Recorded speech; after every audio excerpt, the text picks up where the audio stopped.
Assalamualaikum warahmatullahi wabarakatuh.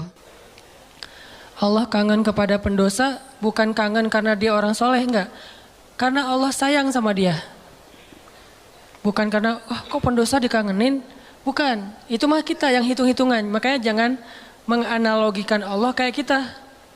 Seperti kita bilang, kan suka ada yang ngomong gini, ke Allah mah gak usah banyak minta, gak enak, mending beribadah aja. Emangnya Allah tuh akan berat kalau kita minta? Kan enggak. Justru meminta kepada Allah itu ibadah.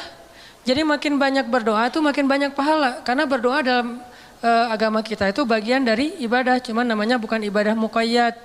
Ibadah muqayyad itu kayak sholat 5 waktu. Udah jelas waktunya, jelas cara-caranya. Ibadah mutlak. Arti mutlak itu lebih bebas. Kapan aja, yang dibaca bisa apa aja. Bahkan kadang-kadang agak-agak capruk dikit dalam berdoa mah gak masalah ya. Kenapa dia capruk? Karena gak hafal bahasa Arabnya. Akhirnya yang didoain sebisanya dia aja, gak apa-apa semampunya. Jadi berdoa kepada Allah itu ibadah dan Allah senang banget dimintai. Sampai Allah tuh ngerasa malu kalau ada yang meminta, terus kita Allah gak mengabulkan, Allah malu tuh. Allah punya malu, justru Allah maha pemalu. Banyak hadis-hadis Allah pemalu kan? Di antaranya kayak hadis Nabi pas Utsman datang ke rumah Nabi dalam keadaan Nabi sakit. Pas Abu Bakar datang, Nabi nggak pakai baju atau pakai baju tapi nggak terlalu rapi gitu, biarin aja. Umar biarin aja. Begitu Utsman yang bilang salam, Nabi langsung rapi-rapi. Udah semuanya rapi, baru Utsman dibukain pintu. Ditanya kok gitu-gitu amat sama Utsman? Nggak, kita mah nggak gitu. Kata Nabi, jangankan saya, Allah aja malu kepada Utsman. Terus Allah juga malu dalam hadis Nabi, sesungguhnya Allah malu kalau ada hambanya mengangkat kedua tangannya. Ini juga dalil bahwa berdoa boleh mengangkat tangan. Jadi gak perlu diperdebatkan lah. Gak angkat tangan boleh, menelunjuk juga boleh. Nelunjuk jangan pakai analogi culture manusia. Kalau culture manusia gini tuh merintah kan ya. Tapi kalau culture agama ini bukan merintah. Cuma Allah doang yang saya berharap gitu maksudnya. Doa kok gitu sih kayak merintah Allah. Enggak, ini mah pakai perasaan kita. Kalau pakai perasaan agama mah enggak gitu. Kan Nabi kadang berdoa gini, kadang berdoa emang nggak pakai ngangkat tangan. Kapan tuh? Kayak pas naik kendaraan, kan nggak mungkin di atas onta gini kan? Agak-agak gimana gitu. Atau pas mau makan, Nabi pas mau makan Bismillahirrahmanirrahim. Walaupun boleh ditambah Allahumma lakasumtu misalnya. Ya, atau Allahumma barik lana, asal nggak Bismillah Allahumma amutu ahya. Kan gak harus gini, boleh juga gini, boleh gak sama sekali. Kadang Nabi juga berdoa dengan mengangkat tangan. Buktinya, sesungguhnya Allah malu. Kalau ada hambanya mengangkat kedua tangannya, lalu Allah tidak mengabulkan permintaannya, kan Allah malu nih. Bisa juga Nabi ngangkat tangannya gak gini, tapi gini. Kapan? Pas perang Badar. Kalau kita pas besok mau ngelamar. Jadi perang Badarnya kita nih, jomblo nih. Lamaran, itulah perang Badarnya kita. Apalagi menghadapi calon mertua yang berkumis tebal teh kan. Itu berarti menghadapi musuh yang lebih kuat daripada kita kan ya. Butuh mukjizat lah itu mah. Sehingga doanya malamnya kayak gini. Pas sudah diterima gini lagi. Itulah kita. Artinya teman-teman jangan ngelihat Allah seperti kita ngelihat makhluk. Tapi pasti Allah lebih baik daripada makhluknya. Pasti. Bahkan gak bisa dibandingin. Kalau ada ayat-ayat kayak analogi itu bukan perbandingan, lebih kepada analogi supaya kita bisa berpikir. Dan memang Islam itu mengajarkan kita dan melatih kita berpikir. Afala ta'qilun, afala la'allakum tadhakkarun, tatafakkarun, berpikirlah. Am hasibatum falyanzuru, semuanya tentang berpikir. Jadi kalau ada istilah udahlah nggak usah dipikir-pikirin, udah taat aja. Taat tapi berpikir. Jangan taat gak berpikir. Karena agama ini agama milik orang-orang yang cerdas, dibawa oleh orang yang paling cerdas di muka bumi. Dan kecerdasan itu di sini. Tapi kecerdasan doang gak cukup, harus dipadukan dengan keimanan. Baru namanya Rabbaniyah. Nabi itu cerdas banget loh. Saking cerdasnya Nabi, turun ayat 1 juz kehafal sama Nabi. Jibril datang, Muhammad dengarkan, didengarin sama Nabi. Al-An'am kan 1 juz lebih sedikit, 11 lembar kan, 1 juz 10 lembar. Nabi dengerin, Jibril baca, udah selesai Jibril baca, Jibril naik ke langit, Nabi udah hafal. Nabi kasih tahu ke sahabat, udah turun ayat kepada saya yang lebih baik, yang lebih saya cintai daripada langit dan bumi, yaitu yang dibuka dengan Alhamdulillah. Sahabat Ibnu Mas'ud bilang, saya udah hafal ya Rasulullah. ini lagi sifat tawadunya Rasul. Rasul nggak bilang, emang lo doang, gue juga gitu. Enggak, saking tawadunya Rasul, Rasul malah kayak seolah-olah beliau nggak bisa gitu, saking menghargainya. Ini namanya ra'fah.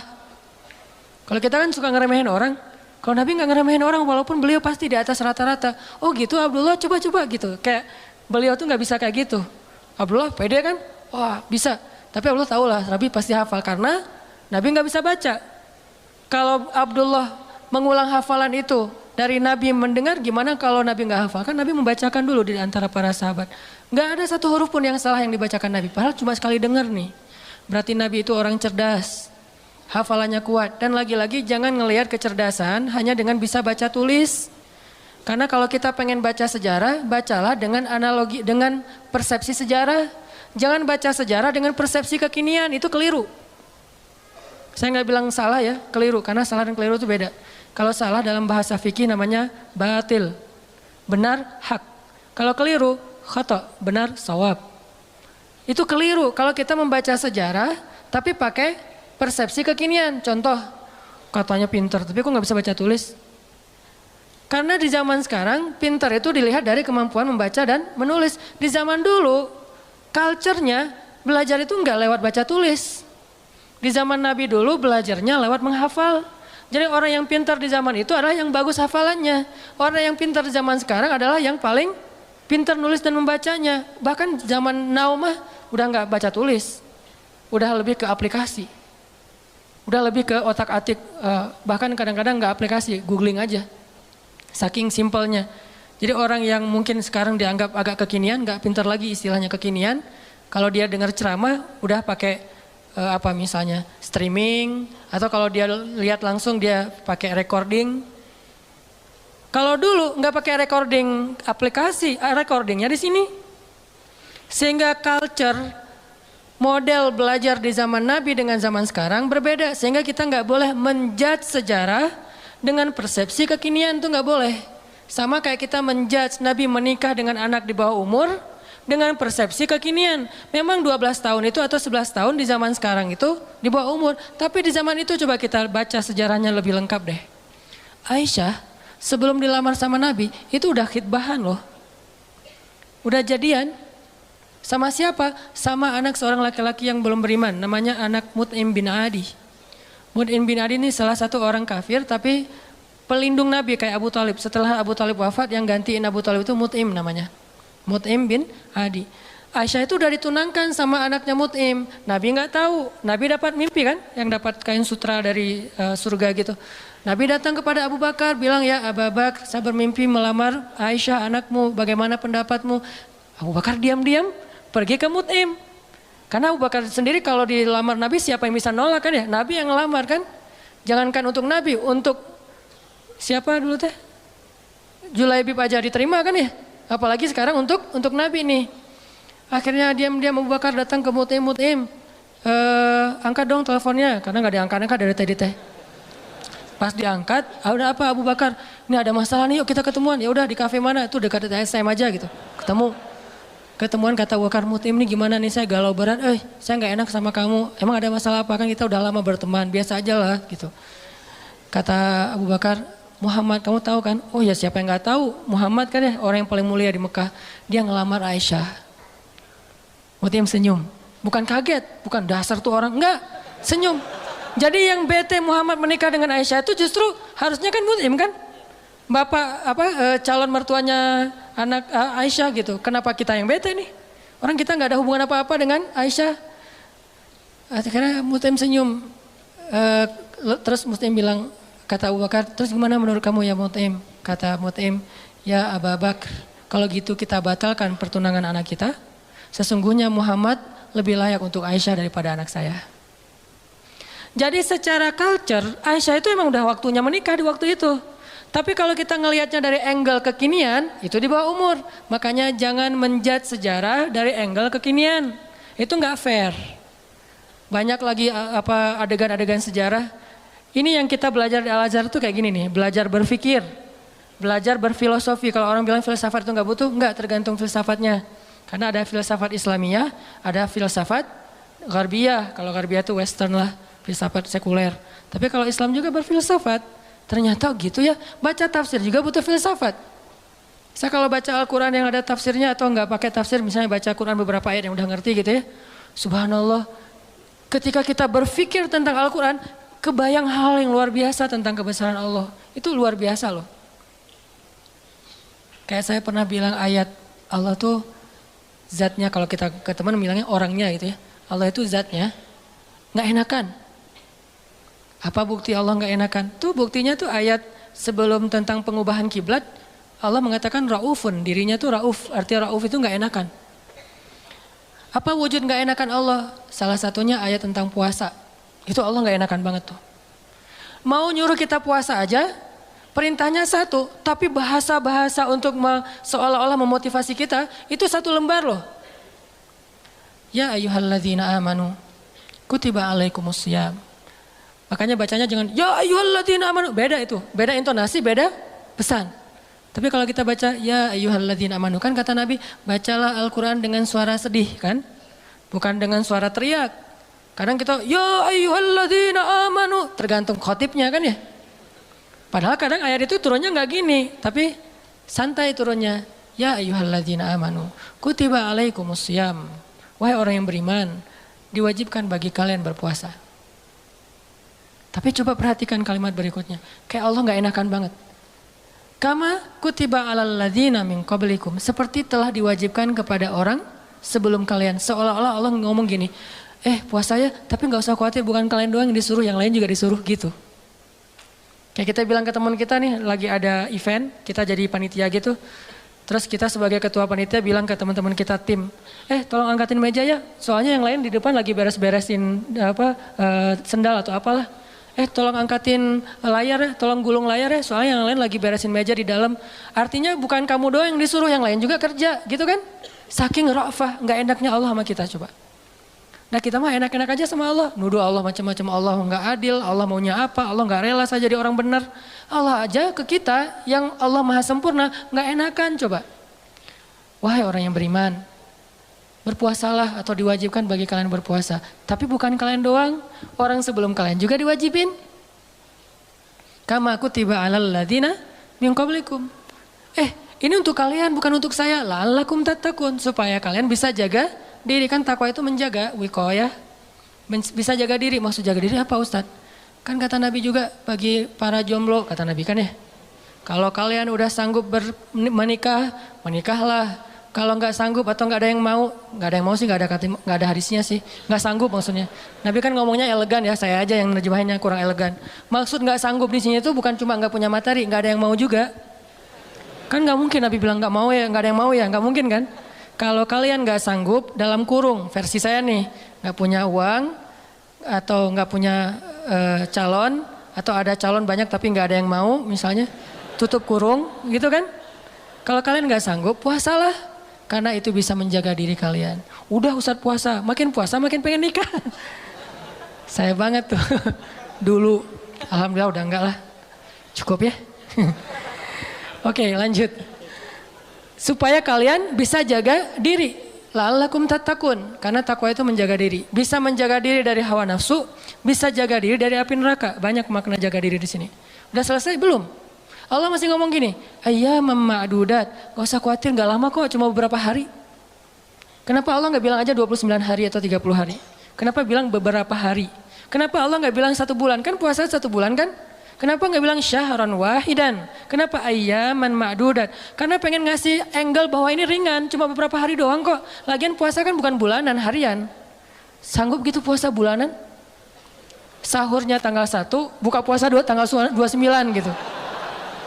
Gak sanggup, makanya Allah bilang ayam, beberapa hari.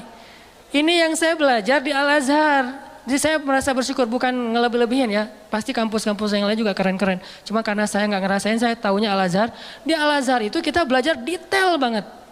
Kenapa saya bilang ada S2, S3 cuma 1 huruf Al-Quran jadi dapat tesis, disertasi. Karena yang dipelajari itu detail. Ngapain gitu-gitu amat sih, udah tahan aja. Enggak, kalau yang mutaat aja nggak usah berpikir. Tapi berpikir supaya kita bisa menjadikan agama ini sebagai rahmat, sebagai solusi buat kehidupan kita. Ini bedanya belajar Al-Azhar dengan di beberapa tempat ya. Kalau di beberapa tempat, belajar fikih itu lebih kepada produknya. Produk fikih. Halal, haram, boleh nggak boleh, itu kan produk fikih kan. Kalau di Al-Azhar bukan belajar produk, belajar cara memproduksi. Mesinnya dipelajari. Sehingga ketika ada masalah baru, mesin ini tinggal diulik dikit, produksi yang baru. Kayak tadi misalnya bikin apa gitu, ternyata udah berubah zamannya, udah seleranya udah nggak kayak gitu lagi, akhirnya digantilah, bikin lagi yang baru. Tetap mesinnya sama, cuman dia bisa beradaptasi dengan kebutuhan pasar. Itu bedanya di Al-Azhar. Kita belajar mesin fikih. Bagaimana memproduksi fatwa kalau di bidang fikih. Kalau di tafsir, bagaimana mengambil ayat terus jadi kesimpulan berpikir. Jadi berpikir dengan Al-Quran, bukan berpikir dengan menurut saya, enggak. Pola pikir kita tuh dibangun di Al-Azhar.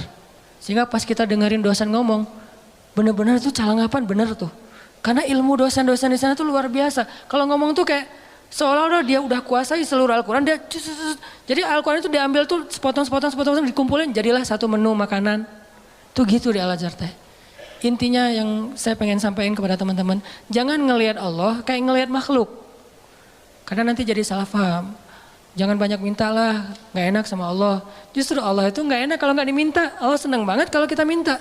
Dan Nabi yang paling banyak meminta ke Allah namanya Ibrahim. Sehingga disebut Inna Ibrahim la'awwahun halim. Apa arti awwah? Bukan awwah ya. Awwah artinya da'a. Suka berdoa. Dan di Al-Quran itu Nabi yang paling banyak kalimat doanya kan Ibrahim kan. Dikit-dikit ya Rabbi, ya Ilahi, ya Allah. Selain Musa. Awwahun da'a, suka berdoa. Gitu juga tadi dalam kasus surga neraka. Ada orang bilang, saya emang gak takut sama neraka. Setan aja, iblis takut sama neraka. Kita lebih garang daripada iblis? Enggak. Iblis itu udah paling, kalau dibilang bejat, paling bejat mah iblis. Udah gak ada lagi lebih bejat daripada iblis. Udah gua mah lebih bejat dari iblis, gak ada. Iblis itu paling bejat tuh udah. Jadi kalau ada manusia, gimana pun dia bejat masih kalah sama iblis. Yang paling soleh itu adalah Muhammad SAW. Walaupun yang paling suci adalah malaikat. Tapi yang paling soleh, beda suci sama soleh ya. Karena orang soleh bisa aja ada kesalahan. Nih berpikir nih. Orang soleh tetap ada kesalahan. Kalau suci nggak ada kesalahan. Dan nggak ada manusia yang suci. Yang ada manusia yang soleh. Nabi bukan suci, maksum, terjaga. Kesalahan tetap ada, tapi bukan dosa. Karena Nabi tidak berbuat dosa, karena maksum. Tapi kesalahan, beliau bermasa muka, beliau salah memutuskan tentang perkara tawanan perang dalam perang surat Al-Anfal.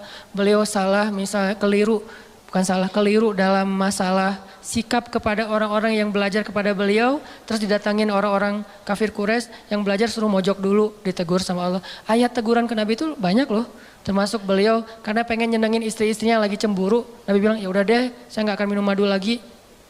Kan baru pulang nih dari rumah salah satu istrinya, ketemu istri yang Aisyah. Aisyah nanya, dari mana aja sih, kok lama banget datangnya? Itu dari rumah Sofia. Ngapain sih di sana terus?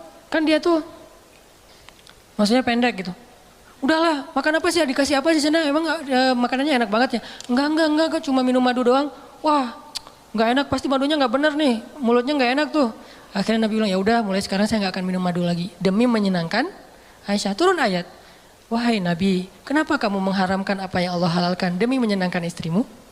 At-Tahrim. Yang paling soleh di muka bumi dan di dunia akhirat dan langit bumi nih, Nabi Muhammad. Tapi yang paling suci, malaikat. Di sini ketahuan, oh ternyata orang soleh juga bisa ngelakuin kesalahan. Kalau Nabi kekeliruan, kalau kita kesalahan. Tapi dia langsung recovery, balik.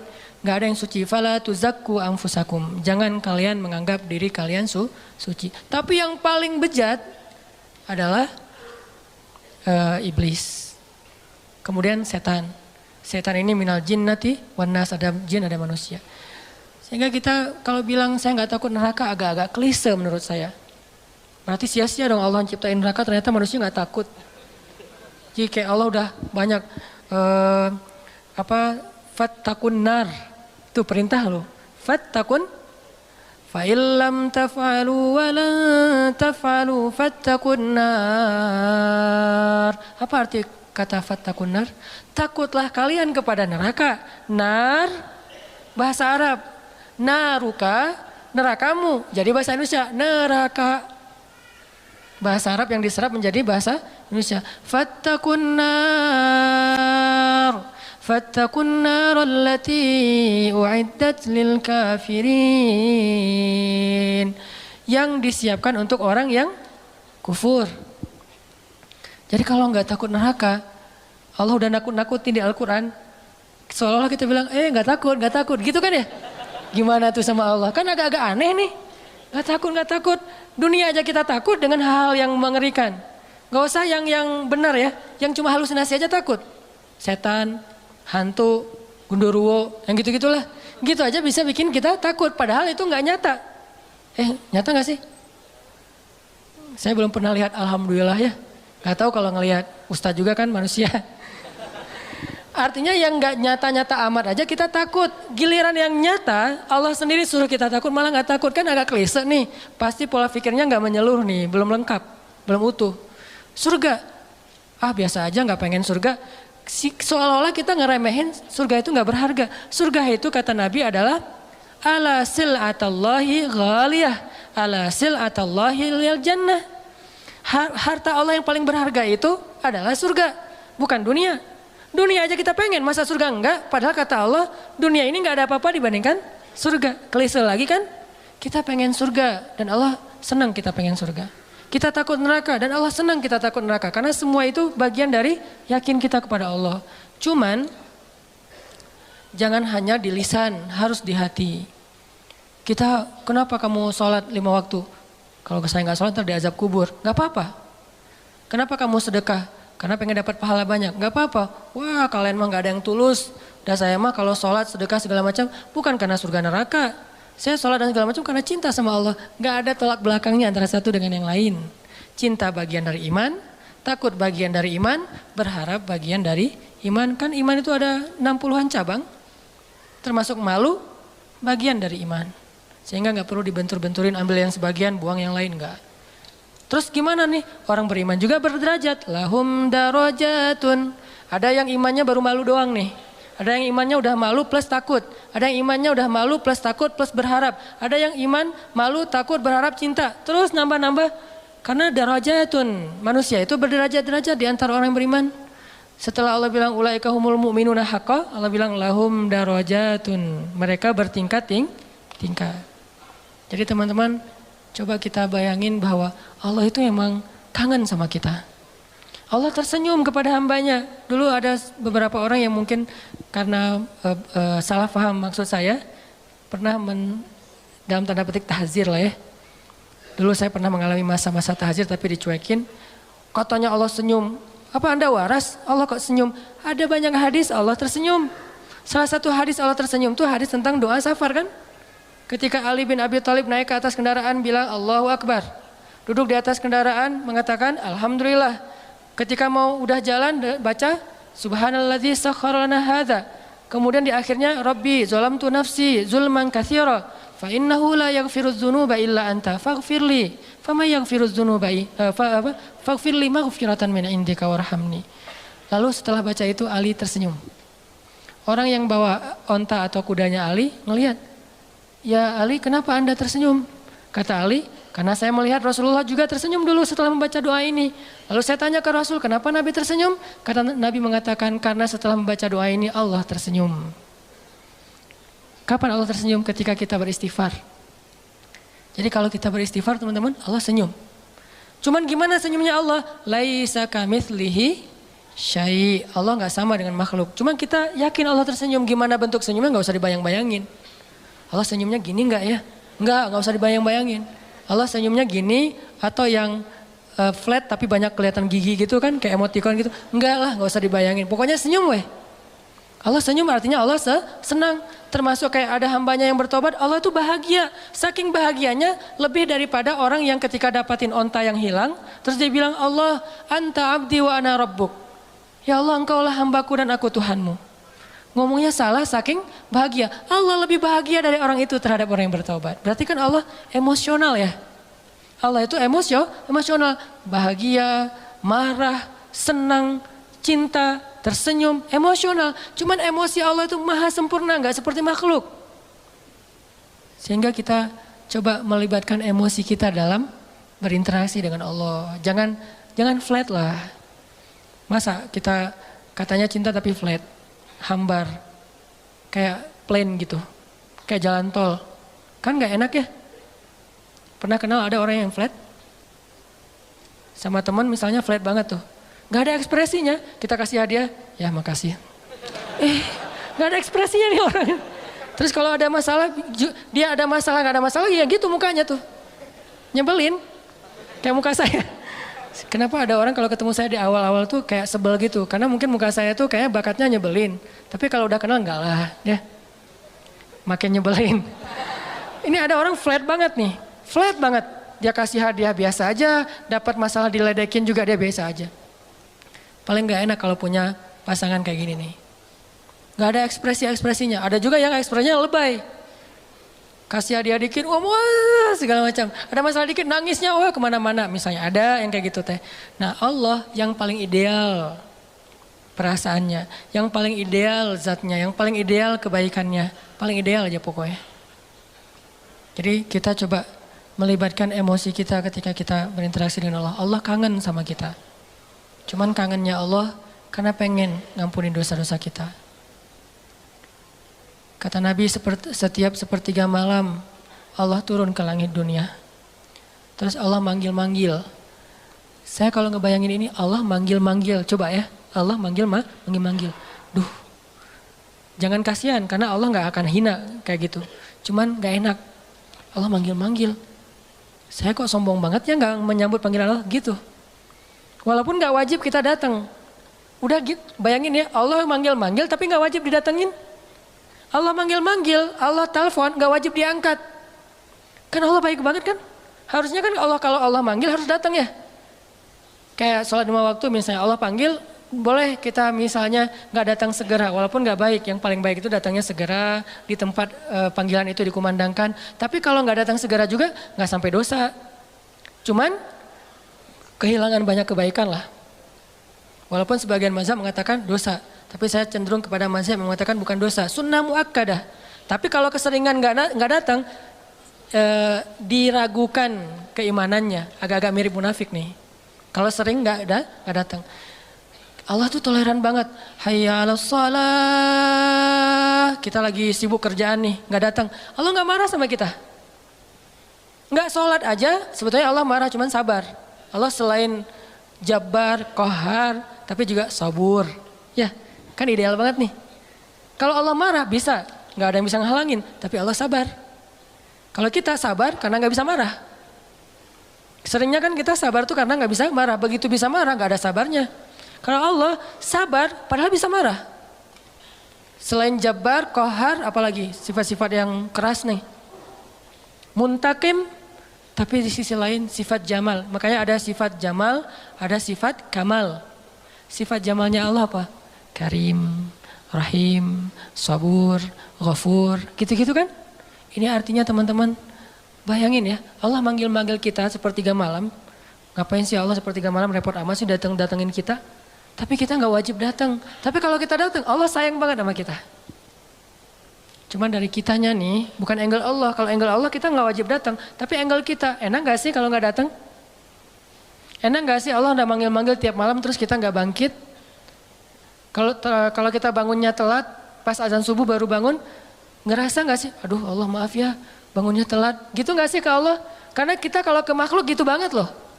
Di telepon ternyata miss call 10 kali gak diangkat. Langsung maaf ya, emoticon, segala macam. Minta maaf tuh rasa tangan diginiin tuh banyak sampai 10 juga. Kok kita ke makhluk gitu, ke Allah enggak? Padahal makhluk itu enggak terlalu berjasa sama kita. Allah mah berjasa dari sejak kita dalam kandungan ibu kita. Bahkan sebelum kita diciptakan. Tapi kita enggak pas bangkit dari tidur. Duh Allah maaf ya saya bangunnya telat, astagfirullah gimana nih. Langsung wudhu datang ke masjid, minta ampun kepada Allah. Padahal kita enggak wajib datang. Ini lebih ke ngomongin emosional. Saya nggak ngomongin hukum fikih. Kalau ngomongin hukum fikih agak-agak kaku sih. Makanya di atas hukum itu ada akhlak namanya.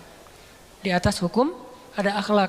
Orang kalau udah akhlaknya bagus, hukum ini jadi nggak terlalu penting. Mudah ngamalin hukum tuh kalau akhlak moralnya udah kayak orang disiplin. Kan nggak perlu timer lagi kan. Udah disiplin, nggak perlu lagi ketat. Hukum itu dibikin ketat karena orangnya nggak disiplin. Ketika orangnya udah disiplin, udah akhlaknya, moralitasnya, lifestyle-nya udah bagus, hukum nggak terlalu ketat juga nggak masalah. Yang saya pernah cerita tuh di Jepang, di baggage claim, baggage belt itu, tempat ngambil bagasi, itu nggak ada yang jagain, nggak ada polisi, nggak ada petugas, cuma pakai garis doang. Garisnya juga kecil, nggak pakai pagar segala macam. Kadang-kadang kan udah pakai pagar juga didobrak kan ya. Ini garis, kenapa jadi ringan gitu? Karena orangnya udah bagus moralnya. Berarti di atas hukum ada moralitas, di atas fikih ada akhlak. Apa moral itu, akhlak itu di atas ilmu. Orang punya ilmu tapi nggak berakhlak agak kurang pas. Sehingga nih bedanya hukum fikih sama akhlak nih. Anjing hukum fikihnya apa? Anjing hukum fikihnya bukan haram, najis. Makan anjing hukum fikihnya haram. Anjingnya najis, beda ya makan anjing sama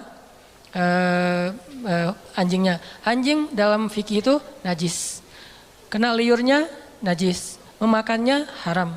Tapi dalam moralitas, dalam akhlak, ngasih minum anjing yang kehausan masuk surga. Islam itu ideal teman-teman, gak usah khawatir lah. Gak usah takut dengan hukumnya, lupa dengan moralnya. Padahal moral Islam itu jauh lebih keren dan mempackaging hukumnya. Anjing itu najis, kita nggak boleh kena liurnya, walaupun boleh memelihara anjing untuk berburu, misalnya untuk penjaga, bukan untuk sekedar lucu-lucuan ya. Karena dulu mungkin nggak ada anjing kayak apa yang lucu-lucu kayak sekarang kan ya. Di salon gitu kan ya. Biaya anjing aja. Kalau di New Zealand kata teman saya tuh kucing aja di sana tuh pakai sertifikat. Kalau ada orang pernah ada kasus dia pergi keluar kota lupa nggak laporan, kucingnya tinggal di dalam rumah dan nggak dikasih makan, itu kucing diambil alih oleh negara dan orangnya kena denda. Islam banget kan ya? Islami banget kan? Kan ada hadis Nabi yang bilang yang perempuan yang dilihat di dalam neraka gara-gara membiarin kucingnya meninggal. Gak dikasih makan, ditinggalin beberapa hari keluar kota. Gak tahu dia lagi traveling kemana gitu si cewek itu teh. Itu kan terjadi kan ya. Nah anjing najis, anjing haram. Tapi ngasih minum anjing yang kehausan itu masuk surga. Yang ngasih minumnya siapa? Bukan orang soleh. Kalau orang soleh, itu mah amal pelengkap. Bukan, orang yang baru bertobat dari dosa zina. Bukan pezina ya. Karena orang kadang-kadang suka jadi modus tuh. Tuh pezina aja masuk surga. Mana ada pezina masuk surga? Yang ada orang yang bertobat dari zina masuk surga. Orang yang bertobat dari membunuh masuk surga. Nggak ada pembunuh masuk surga, nggak ada itu. Kalau gitu buat apa kita beramal soleh kalau semua juga masuk surga, nggak ada keadilan tuh. Allah kok menciptakan neraka sih, katanya pengasih penyayang, kok ada neraka? Surga neraka adalah bentuk keadilan. Karena tanpa surga neraka tidak ada nilainya kebaikan. Ngapain kita harus jadi orang baik, toh nggak akan dibalas juga sama Allah. Ngapain kita takut berbuat dosa, kan gak akan diazab juga sama Allah. Maka kemana larinya para pembunuh? Kemana larinya para begal? Kemana larinya orang-orang yang menzalimi orang lain? Terus di mana hak para korban? Kalau tidak ada surga neraka. Tapi kalau sudah diadili di dunia dengan cara-cara yang Allah ridhoi, selesai gak ada urusan lagi dengan surga neraka. Misalnya pembunuh dikisos, maka dia masuk surga. Karena hukumnya sudah adil. Tapi kalau pembunuh dibiarin, ya ada nanti hukuman akhirat. Itulah keadilan. Supaya kita meninggalkan dosa dan berbuat baik. Ya kalau katanya Rahman Rahim tapi ciptain neraka. Ini agak-agak belum sempurna nih pola berpikirnya nih. Makanya Islam itu butuh pola fikir.